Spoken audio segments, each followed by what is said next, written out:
Hello, I'm back here, guys. I'm going to really try to come back to live streaming.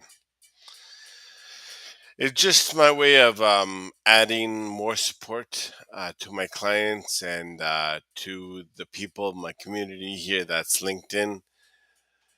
And it's been a long journey.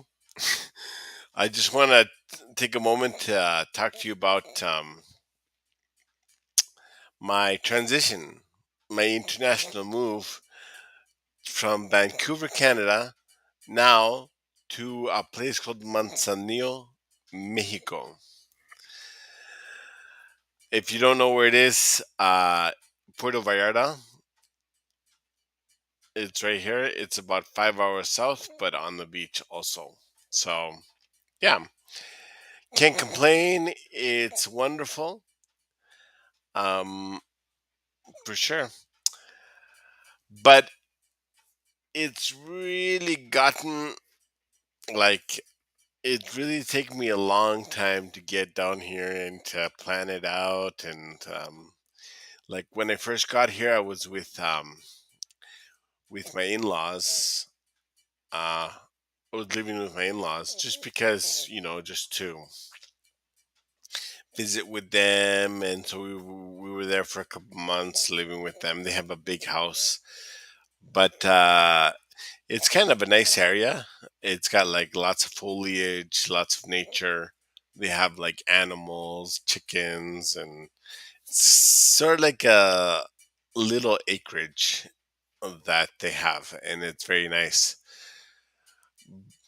But the thing is, tw- 12 people were living in that house. It's a big house, but I couldn't really find a nice and quiet place to do live streaming or talk about business with clients, or so I completely left. Yeah, I completely left my business for about 5 or 6 months. But as you will, as you maybe heard, um, I really had um,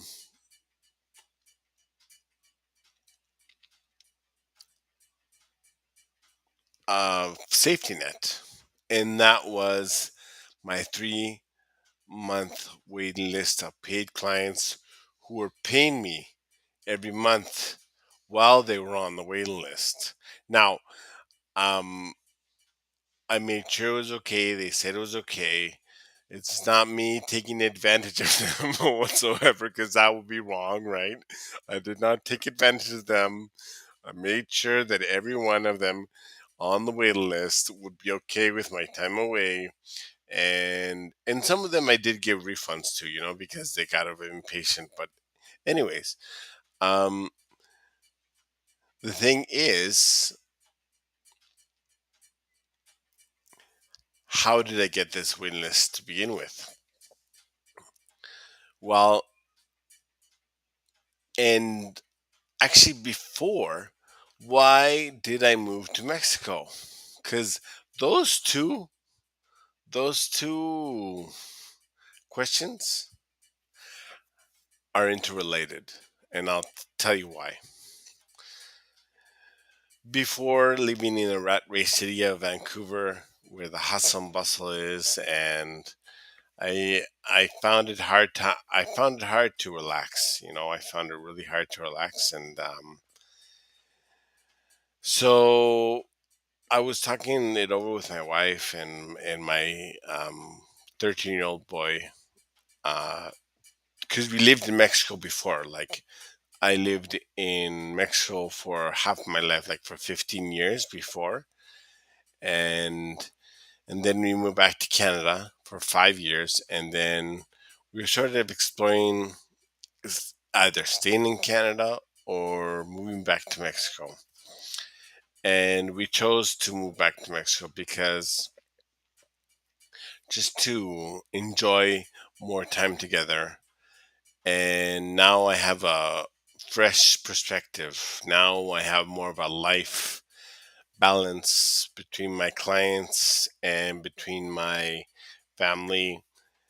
And many people have mentioned to me coming back, my my perspective is different in getting clients. I'm a lot less rushed. Before I used to hustle. I mean, I used to hustle hard to get a client. But with the right strategies, of course. But I was working a little bit too much, and that was kind of detrimental to the whole purpose of solopreneurship. In my Because the whole purpose, well, to me, I know everyone has this kind of opinions about solopreneurship. You have to work hard, of course, but you have to dedicate the time to your loved ones and make sure that they're okay and spend time with the family. And as a father and husband, I'm out and about. I went and got milk. Like, I go out and get milk. I go to the store. I go to Walmart, shop. I'm just like a regular Joe Schmo, just like anyone else in this world. But I need to dedicate time to my family, to my clients, to my business, to growing, to exploring what other coaches I'm going to work with in the future, to really grow. And that's the purpose of entrepreneurship, right? To work less. I've said this before. It's actually on my about page, and or on my about in my about section on my LinkedIn page, and I firmly believe this: work less, spend more time with your family, and make more. And I mean, work less with the right strategies. Work smarter with the right strategies. Work part time. Um, I've never been much of a full time worker ever since I tried it out for a bit, but it didn't really suit me, and I was trying to find a way out of it. So, so my friend was an entrepreneur at the time, and he was working part time on his business, but he had other people involved, and so I just picked his brain, and the desire was really strong within me to really start something. So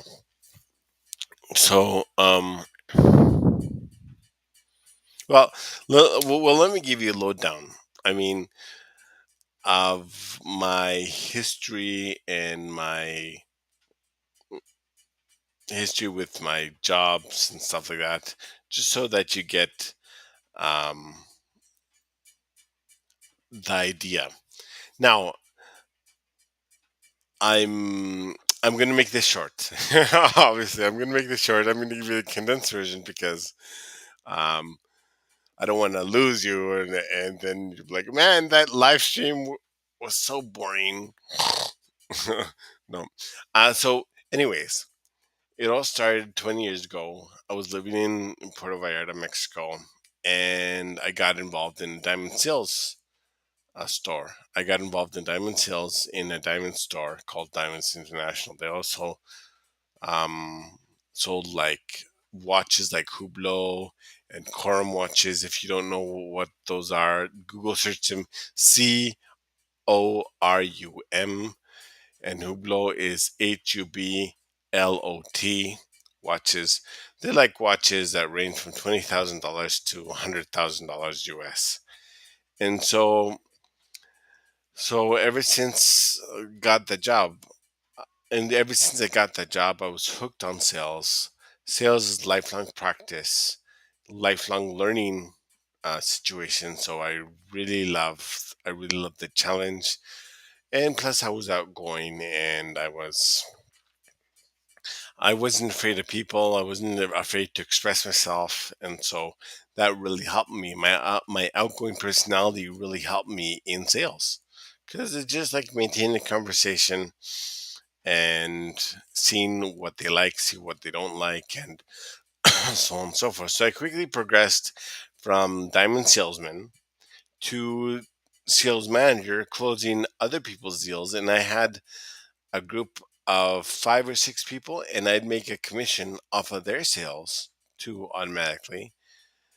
Those because I was responsible for training that team under me, and then I'd come in to close their deals, and then I make a higher percentage of commission if I came in to close their deals for them. So, and then I went to a sales training position, which gave me a commission rate of basically everything in the store. And then they offered me a position of general manager over the store, but I was newly married, and it really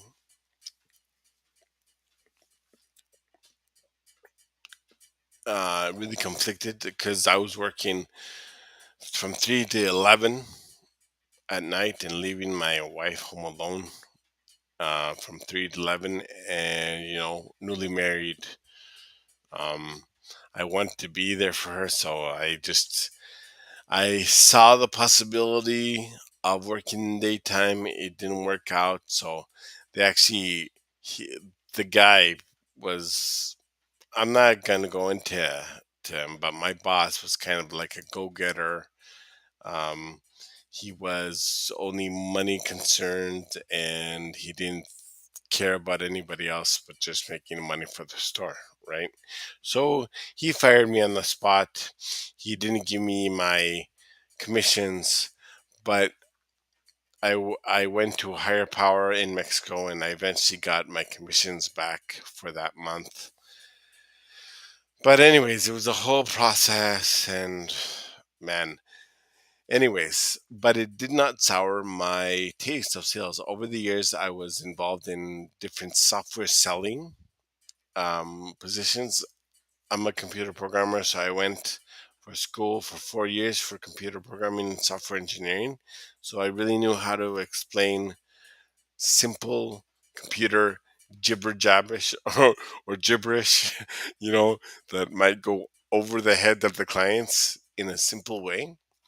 So I started in software sales, and I did fairly well also, just learning the right strategy and becoming a top performer over time.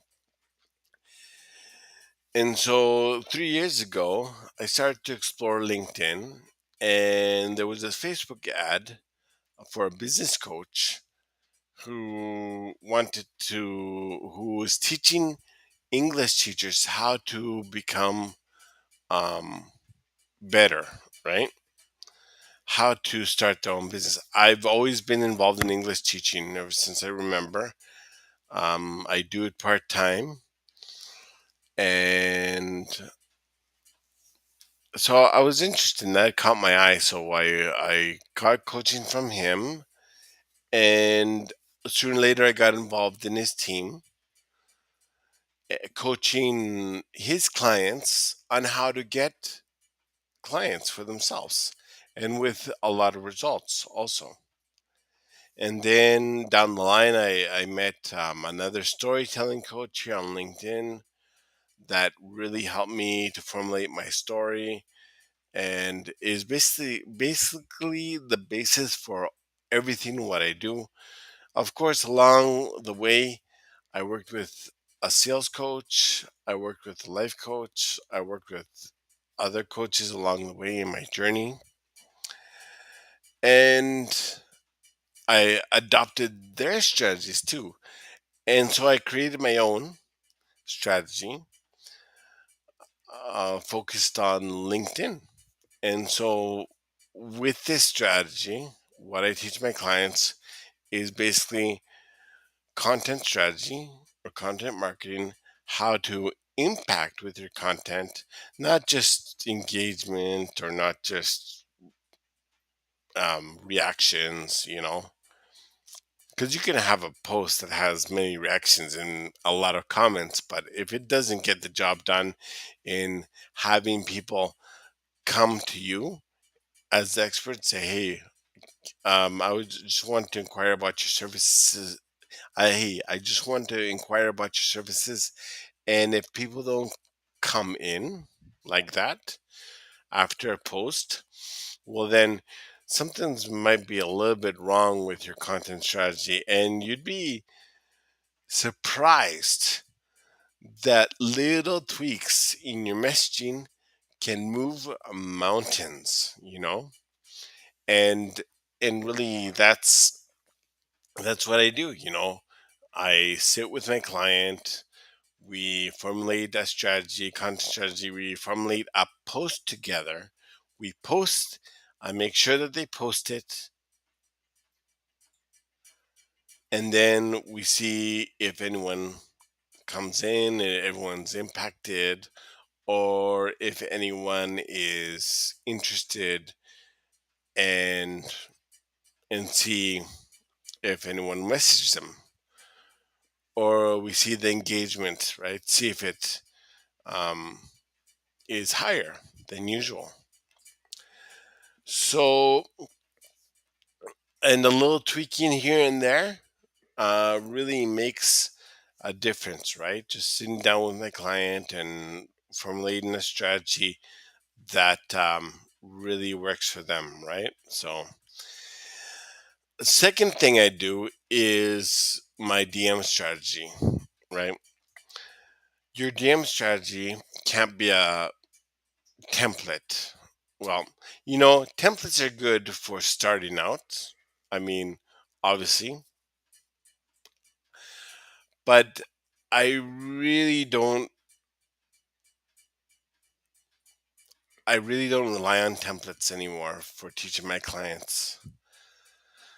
I mean, if they want a template, I'll give them a template, but want them to teach I really want to teach them to create their own strategy.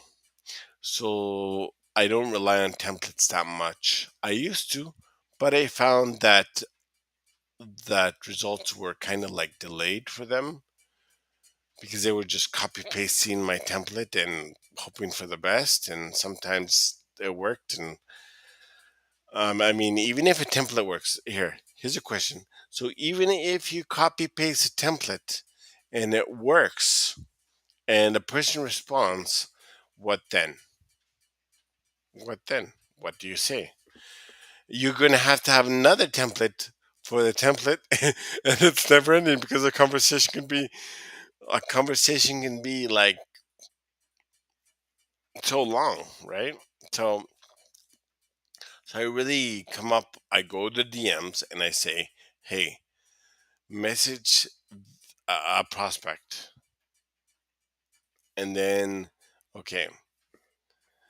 And then along with my guidance, I say, okay, maybe you can say this. Do you feel comfortable with saying that? Yes, okay. Then they say that. And then they get a reply, sometimes within the hour, right? And so asking these kind of questions and formulating the right questions to not only to open up the conversation to get to know your prospect, but not only that, but to qualify them to really see, where's my water? Okay. Yeah, to really see if they're a good prospect or not, right? Um Sick. I know I had a bottle of water here somewhere. Oh yeah, it's right there. I'm just gonna go get my bottle of water. It's just that. Here, I'll be back.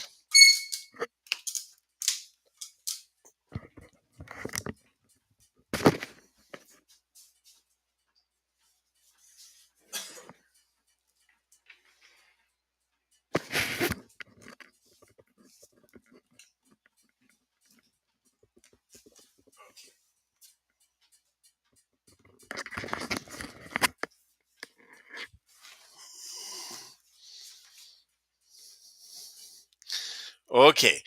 So, yeah, because I mean, like when I talk a lot,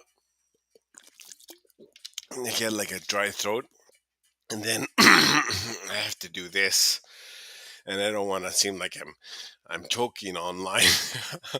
So, yeah, I mean, it's really like going back to what I was saying, really formulating the DM strategy. And many of my clients have this kind of trouble, really formulating the right message. And sometimes it's too forceful. Sometimes they don't ask. Sometimes they um, don't dig deep enough. And, a lot of this is like second nature to me and it becomes natural to me, but over time. And so what I do is I really want to help my clients like formulate this strategy, right, to get the call booked. So right now I average, um, let's say if I talk over with a prospect, first of all, I don't approach it as a prospect because they might not be ideal for me, right? I just approach it as a person on LinkedIn that I want to build a community with. And there's subtle hints here and there of whether they want your help or whether you know they're a prospect or not, right? So so if you looked at their profile and you say this is a prospect, you're completely 100% wrong. You have to find the ideal prospect for you, and the only way that you're going to find it is by qualifying it in the DMs, right? So with that said, I also help my prospects. So I went over content strategy and DM strategy. I also help my clients in their sales call strategy, like how to dig deep in a sales call, how to promote your exclusivity in a sales call. I use a 7-step framework that really allows them to commit the prospect right then and there, payment on the call or payment even a couple days later. And you see, all of this is in unison. All of it is in unison. Or in unity. The content strategy, the DM strategy, and the sales call strategy are one big process to really add urgency to those wanting to change the situation, to find your ideal prospect, and then eventually work with your ideal client. So, hence my banner, right? My banner says, I transform your LinkedIn sales strategy to attract ideal leads to turn them into ideal clients.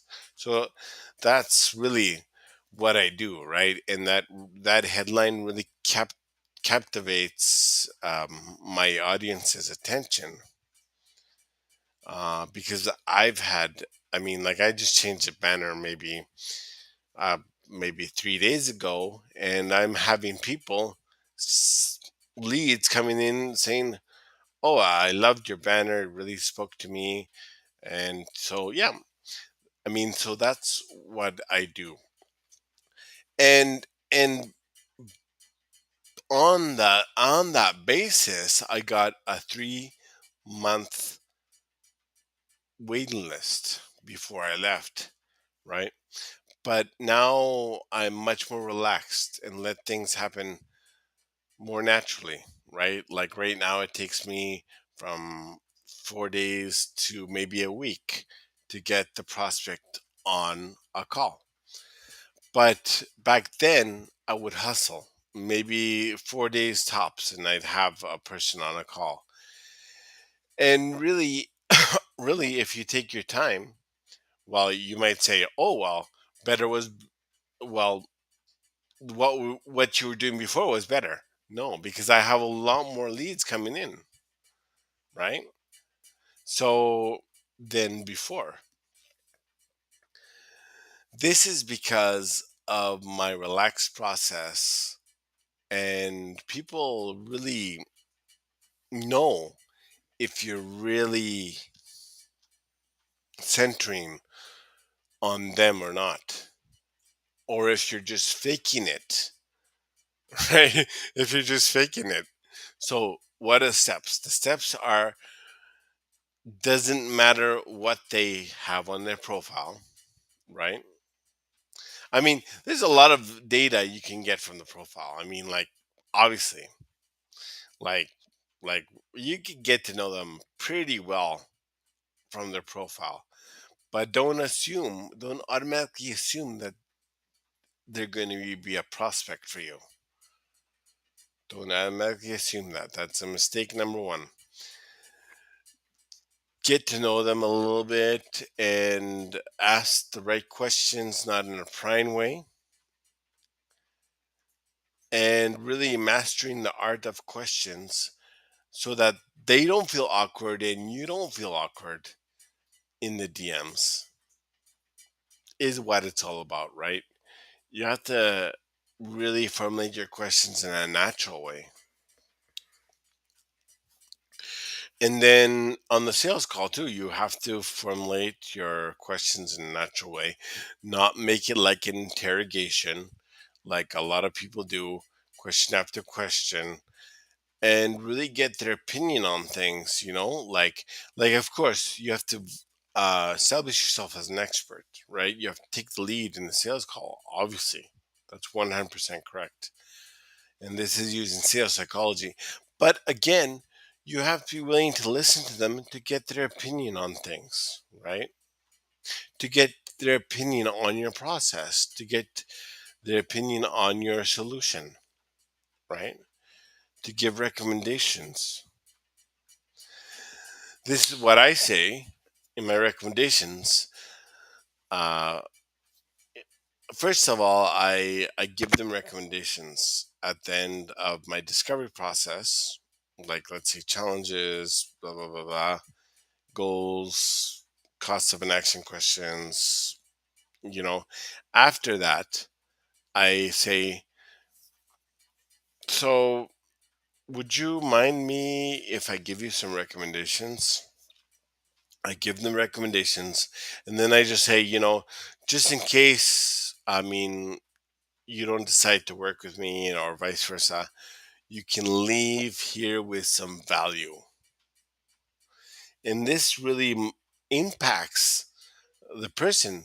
This is communicating with them that you don't need them as a client. It's up to them. It's 100% up to them. Once you get this mentality in your sales calls, your your closing rate is going to go up, right? So, like right now, um, my sales call closing rate is around 65%, trying to get up to 70 already. But again, 30% of, well, 30 or 35% of my sales call end up in ghosting and stuff like that, right? But 60 or 65 say yes. So of course, sales is a lifelong process. No matter what level you're at, no matter how successful you are, you have to open your heart and open your mind to receive more information to really grow, right? So yeah. Okay, so thank you so much. um I will try to do a live stream tomorrow, but I'll keep them short to half an hour. I will try to do a live stream tomorrow again, talking about different things, uh, and also, well, every Saturday, let's say every Saturday and Sunday, I will do a live stream from now on. Sometimes not Sunday, but I will try my best to do one every Saturday. And uh, maybe tomorrow or next week, I'll be talking about some exciting business growth that I'm having, and what direction my business is going right now, and the fears associated with that, and the struggles that I have as a solopreneur still, um, struggling to keep on growing, struggling to battle my mental attitude about things. Even though no matter how successful you are, no matter if you gain leads, 1,000 leads a day, you still struggle with fear because we're human, right? We're human, and so what else can I say other than I'm human? So, so anyways, thank you so much, guys, and we will see you later. Bye bye. Thank you so much.